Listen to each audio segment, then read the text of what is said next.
Oke, sudah kita mulai Pak Hilmi ya? Iya, boleh. Siap. Ya. Silakan Pak. Oh ya, baik. Terima kasih Ibu Rafika sudah bergabung ya. Ya Pak. Ibu Rafika, nanti Ibu memulai dengan membaca Al-Quran dulu. Dalam hal ini Ibu baca surat Al-Alaq, Qul a'udzu birabbil falaq ya.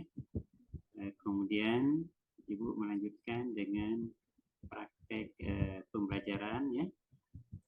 Selanjutnya akan ada pertanyaan dari segi bidang akhlak dan juga nanti bidang pedagogi. Jadi baik, silakan Ibu Rafika memulainya. Surat apa tadi Pak? Nggak jelas. Qul a'udzu birabbil falaq gitu ya. Oh, surat Al-Falaq ya Pak. Surat Al-Falaq ya. A'udzu billahi minasyaitonir rajim. Bismillahirrahmanirrahim. Qul a'udzu birabbil falaq min syarri ma khalaq wa min syarri ghasiqin idza waqab wa min syarri naffatsati fil 'uqad wa min syarri hasidin idza hasad. Shadaqallahul azim. Iya, bacaannya sudah bagus ya. Cuma saja kalkalahnya kalkalah ukurannya dibesarkan lagi Bu ya. Baik Pak. A'udzu birabbil falaq. Koknya itu Iya, ya. Pak. Iya Pak. Dan begitu juga seperti ikhwanya ya. Dipanjangkan sedikit lagi sebuah harakat ya. Iya Pak. Jadi karena kita sebagai guru agama, terutama akhlak ini banyak nanti membaca ayat-ayat, dimana kita bacakan ayat yang tepat kepada anak-anak kita. Baik, silakan lanjutkan dengan pembelajaran Ibu Rafika. Ini kita membuka PPT juga Pak. Mohon izin. Boleh. Di-share aja. Jadi kegiatan inti aja Bu, di persingkat. Iya. Yang singkat. Saya mulai dari awal Pak. Iya, silakan. Ya.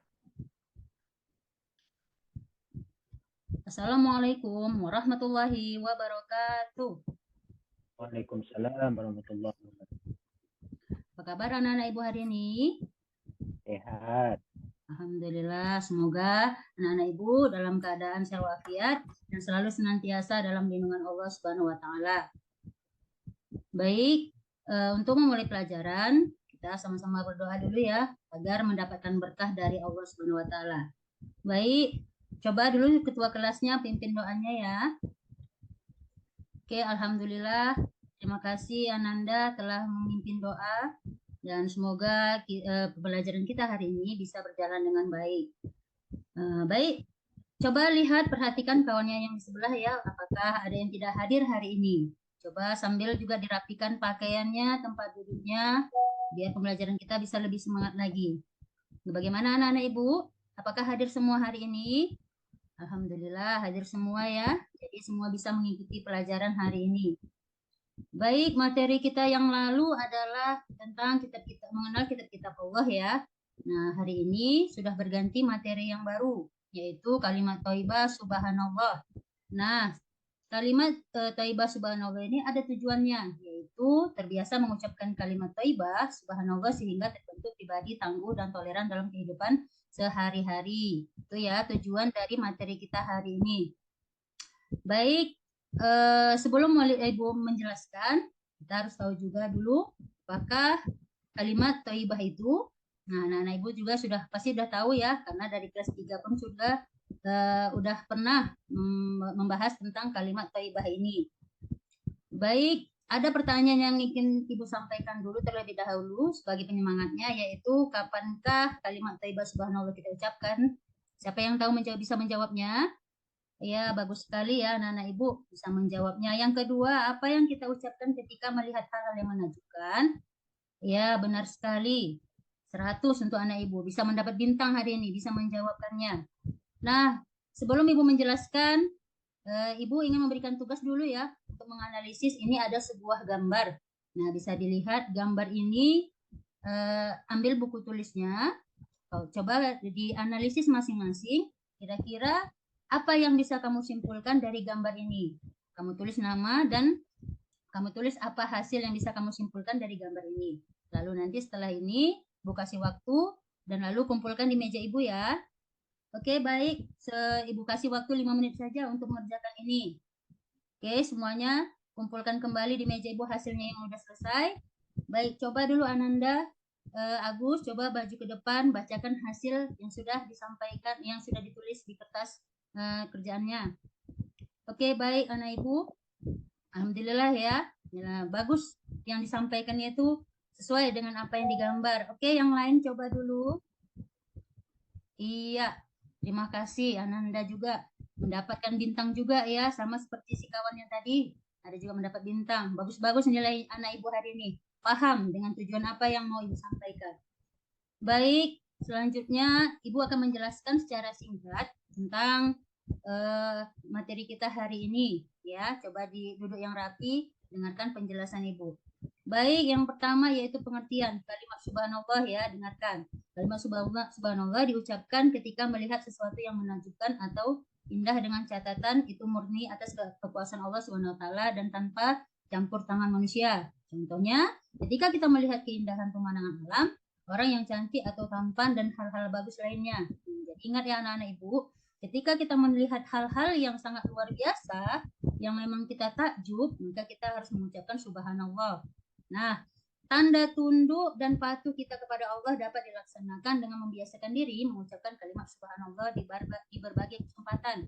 Nah, ingat ya, ketika melihat apapun yang kita menyenangkan, maka kita mengucapkan subhanallah. Nah, ada beberapa waktu ketika kita harus membaca kalimat subhanallah ini. Yang pertama, melihat atau menyaksikan keindahan alam ciptaan Allah Subhanahu wa taala. Yang kedua, merasakan kebesaran atas kekuasaan yang dimiliki Allah Subhanahu wa taala.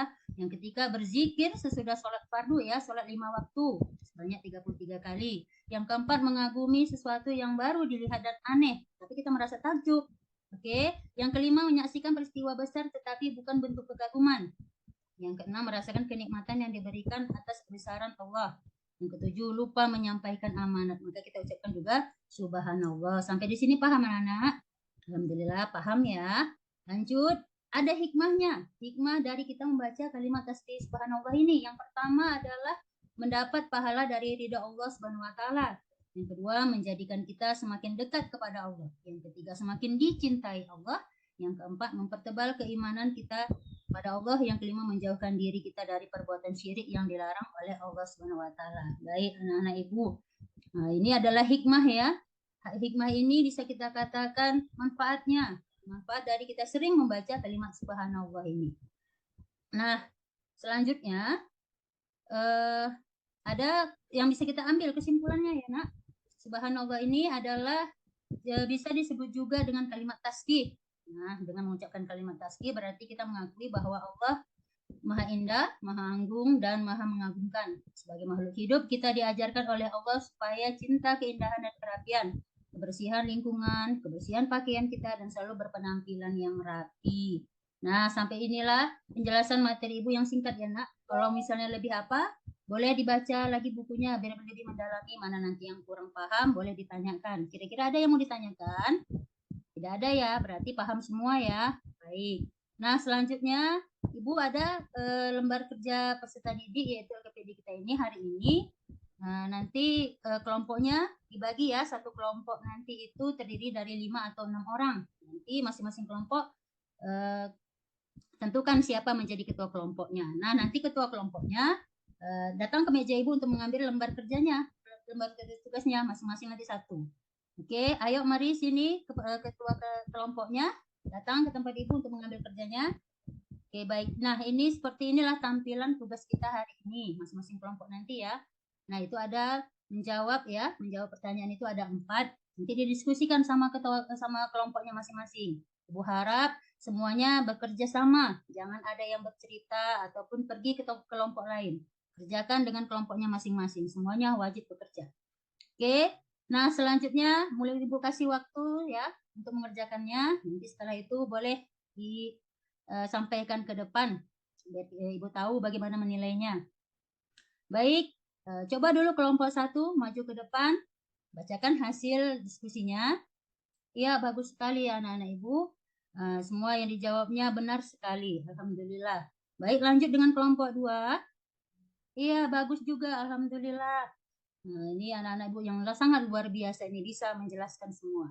Baik, yang kelompok ketiga. Iya, benar sekali. Alhamdulillah. Tiga-tiganya kelompoknya sangat luar biasa. Alhamdulillah. Nanti sampaikan kepada orang tuanya ya. Hasil hari ini sangat-sangat luar biasa. Baik, sampai di sini mungkin ya materi kita hari ini anak, karena waktunya juga sudah habis ya. Insya Allah bertemu kita minggu depan dengan materi baru, yaitu kalimat kalimat thayyibah, yaitu dengan Allahu Akbar. Nah, nanti Bu akan juga jelaskan bagaimana itu yang dikatakan kalimat thayyibah Allahu Akbar. Baik, semoga pertemuan kita hari ini mendapat berkah dari Allah Subhanahu wa taala dan anak-anak Ibu semua makin semangat belajarnya. Nah, sampai di sini dulu yang bisa Ibu sampaikan. Assalamualaikum warahmatullahi wabarakatuh.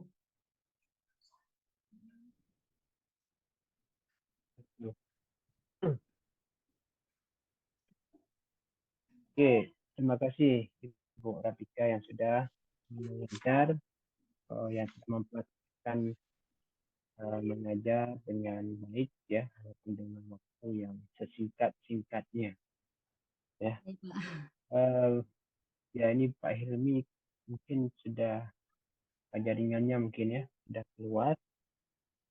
Oke, baik Ibu Rafika, mungkin untuk menghemat waktu langsung saja saya mulai dulu ya, nanti Ya, Pak. setelah saya baru Pak Hilmi. Ya, Pak. Ini sudah bergabung ya. Oke, nggak apa-apa, saya lanjutkan aja dulu menghemat waktu. Baik, Bu Rafika Hayati, saya lihat sangat semangat ya, nggak deg-degan lagi ya. Masih deg-degan Pak, belum selesai. Belum selesai. Iya. Ya, deg-degan itu kan karena masih penasaran apa Iya. sih yang Betul, ditanyakan. Pak. Itu yang menghantui ya sebenarnya ya. Iya, Pak. Makanya pingin cepat biar Ya, selesai. iya. Nah, biasa saja ya kan. Oke, sebelumnya Ibu Rafika sebelum sampai ke komprehensif ya hari ini, apa saja yang Ibu persiapkan diri untuk modul komprehensif ini? Mempelajari Pak apa yang sudah dipelajari selama menjalani PPG. Walaupun memang jujur ya Pak, kayak pelajaran kami ini kan mengenai kurikulum merdeka masih terlalu buta ya Pak, karena kayak kami di sekolah ini pun baru tahun ini menerapkan, itu pun masih dikatakan semi, belum sepenuhnya mengikuti kurikulum merdeka ini gitu. Alhamdulillah dengan mengikutinya PPG ini juga hikmah yang saya dapat sedikit tidaknya sudah, walaupun hanya mengenal dulu ya Pak, masih mengenal bagaimana kurikulum merdeka itu. Sudah ada bayangannya lah ya. Alhamdulillah sudah Pak. Tentang Umar ya. Ya. Jadi mau bagaimana, mau nggak mau ya jalaninya ya. Iya Pak. Ini mohon maaf ini tadi saya lanjutkan terus biar waktunya hemat ya kan. Lanjutkan terus dengan pertanyaan saya. Oke, kemudian Ibu Rafika. Tadi Ibu Rafika sudah membuat RPP ya. Iya Pak. Kira-kira apa itu RPP Ibu? Persiapan kita Pak untuk mengajar. Persiapan untuk mengajar. Kalau kepanjangan dari RPP? Aduh, kok biar Ibu ya. Rencana. Ini baru mas. Kok buyar? Ini kan sudah Ibu sudah berapa lama mengajar? Sudah 10 tahun memang Pak. 10 tahun. Rencana pelaksanaan pembelajaran. Ini jadi buyar Pak, maaf Pak. 10 tahun loh. Iya, grogi Pak. Ya, karena grogi ya. Iya Pak. Bukan rupiah ya. Iya. Jadi itu ya. Itu juga kepanikan gitu. Jadi karena panik ya. Iya jadi, Pak. Karena kan udah berganti Pak. Kemarin RPP ini jadi modul ajar Pak. Jadi fokusnya ke modul ajar. Ya modul ajar betul. Ya. Iya Pak. namanya Komodo Ajar, TMA ya. Iya, Pak. Oke, saya kira langkah-langkah apa saja untuk penyusunan RPP? Langkah yang dilakukan apa saja untuk Dalam menyusun penyusunan RPP, Pak. RPP? Ya, betul. Yang pertama itu kita harus ada identitas, Pak. Identitas seperti misalkan nama kita, nama penyusunnya, identitas sekolah, tahun penyusunnya, kelasnya, semester berapanya, seperti itu, Pak. Selanjutnya, kita harus memiliki tujuan pembelajaran. Nah, kita harus tahu tujuan pembelajaran dari materi kita seperti apa. Selanjutnya, materi pembelajaran harus ada materinya. Selanjutnya, langkah-langkahnya, langkah-langkah pembelajaran itu mulai dari awal, mulai kita dari awal, terus inti dan sampai penutup. Selanjutnya sumber belajar kita itu dari mana, dan terakhirnya ada namanya evaluasi dan penilaian, Pak. Oke, jadi sudah dijawab ya langkah-langkahnya ya.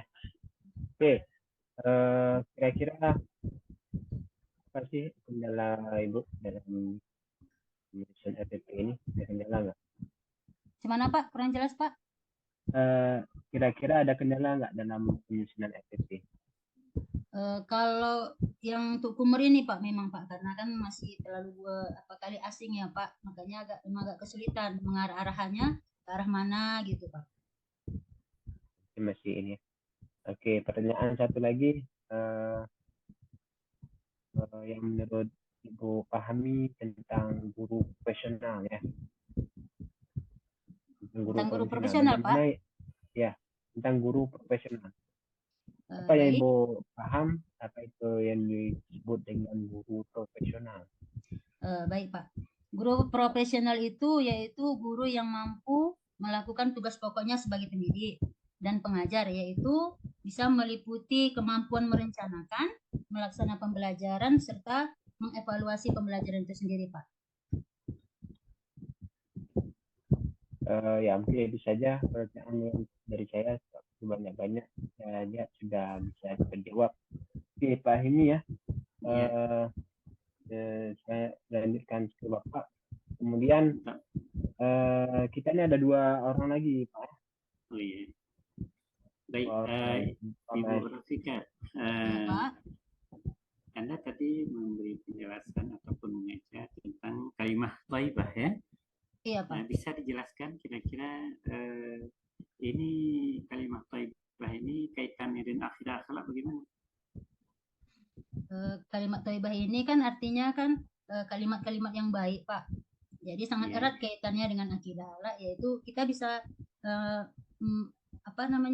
kita bisa menerapkannya dalam kehidupan sehari-hari. Misalkan kayak kita melihat suasana yang indah, yang menarik, gitu, dengan sering melafazkan kalimat subhanallah ini, Pak. Jadi kan akhlak kita pun terjaga karena kita sudah membiasakan dengan kalimat tersebut, Pak. Kalau aspek kalimat thayyibah ini barangkali lebih kepada akidahnya ya. Iya, Pak. Misalnya kita melihat keagungan kebesaran Allah terus mengucapkan kalimat thayyibah, sedangkan akhlaknya itu lebih kepada misalnya materi-materi seperti akhlak mahmudah ya, iya, Pak. masmumah ya. Jadi ini penggabungan ya antara akidah dan akhlak. Lalu apa itu akidah akhlak? Apa maksudnya, apa itu akidah, apa itu akhlak secara bahasa, secara istilah bagaimana Bu Rafika? Kalau akidah itu ketauhidan kita kepada Allah ya, Pak. Kalau akhlak itu pribadi, sifat kita ataupun tingkah laku kita. Terus secara istilah apa kira-kira?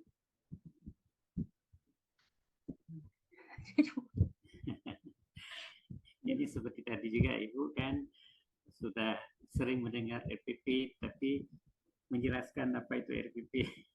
Ini ya, juga Ibu akidah apa ya, harus diselami dulu Bu ya. Akidah itu dari kata apa ya? Ada yang itu akidatan misalnya kan. Kemudian secara istilahi, secara umum apa, kemudian akidah Islamnya apa ya. Begitu juga akhlak ya. Semua itu harus dikuasai ya. Kemudian di antara pembahasan tadi misalnya seperti subhanallah ya. Ya. Kan ada juga kata-kata yang lain, masya Allah. Itu di mana kira-kira letak perbedaannya dalam penggunaannya di sini? Hampir sama penggunaannya. Di bedanya itu kalau subhanallah ini kan apa ya?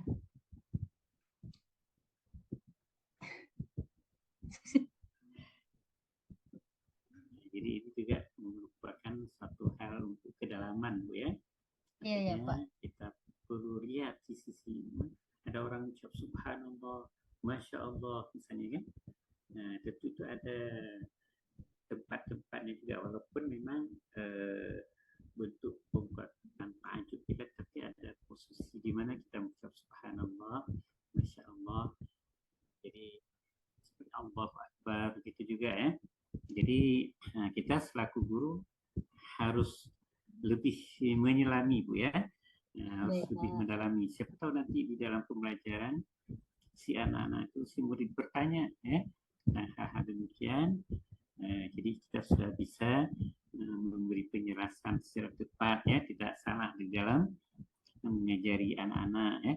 Kemudian mungkin kita ada juga sering mendengar istilah hubungan iman, Islam, ihsan. Bisa Ibu beri penjelasan bagaimana kira-kira hubungan iman, Islam, ihsan itu? Iman itu mempercayai dengan hati, diyakini dengan hati dan diucapkan dengan lisan. Kalau Islam yang bisa kita artikan selamat, ya Pak ya. Terus kalau ihsan, itu yang lupa saya Pak. Karena udah lama kali nggak fokus ke situ Pak. Nah, jadi kita selaku guru ya, iya Pak, semua materi-materi materi-materi akidah akhlak ya, harus diselami dengan mendalam, walaupun kadang-kadang mungkin kita belum istilahnya tidak bertugas mengajari hal tersebut, tapi harus kita selami ya. Baik Pak, iya maaf Pak. Bagaimana hubungannya itu lebih kepada, kalau boleh kita bilang, kalau Imam Al-Ghazali itu menyatakan ilmu fardu ain ya. Fardu ain itu ada akidah ya, ada syariah, ada ibadah, ada akhlak. Ya.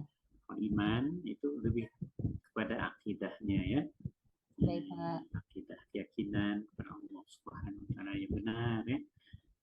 Kemudian Islam itu lebih kepada pengamalan syariahnya. Sementara ihsan itu perwakilan daripada akhlak ya. Jadi kita istilahnya kalau kita buat tanaman itu, kita buat itu harus ada pondasinya. Ada pondasi, ada tanaman, ada pagarnya ya. Nah, agar supaya amal kita tidak dihancurkan oleh musuh-musuh kita itu setan ya. Oke, yang intinya Ibu coba nanti semua materi itu diselami lagi ya. Baik, Pak. Baik yang bersifat bidang studi ataupun pedagogiknya ya. Iya, Pak. Nah, agar supaya kita benar-benar menjadi guru yang profesional nanti dan bisa memberi kontribusi bagi kemajuan pendidikan di Indonesia, terutama pendidikan agama ya. Ibu di mana tinggal, Bu? Di Sumatera Utara, Pak, Kabupaten Karo. Oh ya, di Sumatera Utara. Oke. Jadi Ibu menjadi duta-duta kami ya di Sumatera Utara untuk menunjukkan pendidikan di sana. Semoga ya, Pak. dengan perjuangan Ibu terus banyak membaca, banyak menggali ya. Baik Pak, siap Pak. Insya Allah mudah-mudahan pendidikan kita semakin meningkat. Oke, Ibu. Ya Pak, terima kasih Pak. Sudah memadai sampai di sini untuk komprehensif Ibu pada hari ini. Dan baik, Pak. Ibu bisa meninggalkan cepat. Selamat Bu ya. Semoga selalu dalam lindungan Allah Subhanahu wa taala. Amin, amin ya Allah. Terima kasih Pak. Jadi saya keluar ya Pak, udah siap? Nah, sudah bisa